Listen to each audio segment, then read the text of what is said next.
സംസ്ഥാനത്തിന്റെ പുതിയ ചീഫ് സെക്രട്ടറിയായി ശാരദ മുരളീധരൻ ചുമതലയേറ്റു. ഭർത്താവ് കൂടിയായ ഡോക്ടർ വി വേണുവിൽ നിന്നാണ് ചുമതല ഏറ്റെടുത്തത്. ഭർത്താവിൽ നിന്ന് ഭാര്യ ചുമതലയേൽക്കുന്നു എന്ന അപൂർവ മുഹൂർത്തത്തിനാണ് സംസ്ഥാനം സാക്ഷിയായത്.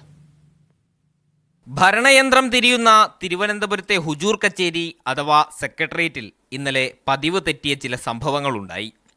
വൈകിട്ട് 4 മണിയോടെ ശാരദ എന്ന 59കാരി ബി ബ്ലോക്കിലെ തന്റെ ഭർത്താവിന്റെ ക്യാബിനിലേക്ക് തിരക്കിട്ട് നടന്നെത്തി.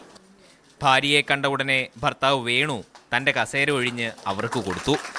അങ്ങനെ സംസ്ഥാനത്തിന്റെ 48ാമത് ചീഫ് സെക്രട്ടറിയായി ശാരദ മുരളീധരൻ IAS ചുമതലയേറ്റു.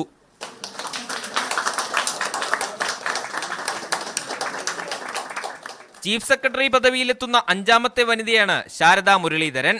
മുൻപും ദമ്പതികൾ ചീഫ് സെക്രട്ടറിയുടെ ചുമതല വഹിച്ചിട്ടുണ്ടെങ്കിലും പങ്കാളികളിൽ ഒരാൾ ഒഴിയുമ്പോൾ അടുത്തയാൾ സ്ഥാനമേൽക്കുന്നത് ഇതാദ്യമായി. വി വേണുവും ശാരദ മുരളീധരനും ഒരേ ബാച്ചിലെ IASകാരാണ്. ജീവിത പങ്കാളിയേക്കാൾ 8 മാസം അധിക സർവീസ് ശാരദയ്ക്കുണ്ട്. സാധാരണക്കാർക്കായാലും പ്രശ്നങ്ങൾക്ക് പരിഹാരം കാണുന്ന ഒരു ഇടം എന്നുള്ള നിലയ്ക്ക് ചീഫ് സെക്രട്ടറിയുടെ ഓഫീസ് തുടർന്നും പ്രവർത്തിക്കാനാകട്ടെ എന്ന് ഞാൻ പ്രാർത്ഥിക്കുന്നു. സാമ്പത്തിക പ്രതിസന്ധികൾക്കിടയിലും സംസ്ഥാനത്തിന്റെ വികസനം മുന്നോട്ട് കൊണ്ടുപോകണമെന്നതായിരുന്നു ചുമതല ഏറ്റെടുത്ത പുതിയ ചീഫ് സെക്രട്ടറിയുടെ ആദ്യ പ്രതികരണം. മീഡിയ 1 തിരുവനന്തപുരം.